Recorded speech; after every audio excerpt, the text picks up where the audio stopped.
Hi, I'm Dillon Gregory, a senior athletic training student at the University of South Carolina.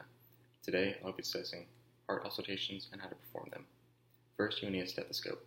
To use a stethoscope, put the earpieces in your ears, facing towards your nose, then test to make sure the bell is on. Now you're ready to perform auscultations. There are 5 locations in which you need to listen to each valve. The first location is located below the clavicle in the second intercostal space near the sternum. This will test for the aortic valve sounds.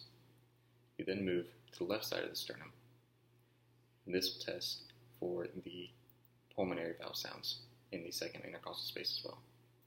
You then move to the third intercostal space. This also tests for the pulmonary valve.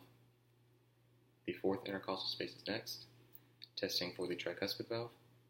You then move to the fifth intercostal space at the midclavicular line, and this will test for the mitral valve sounds.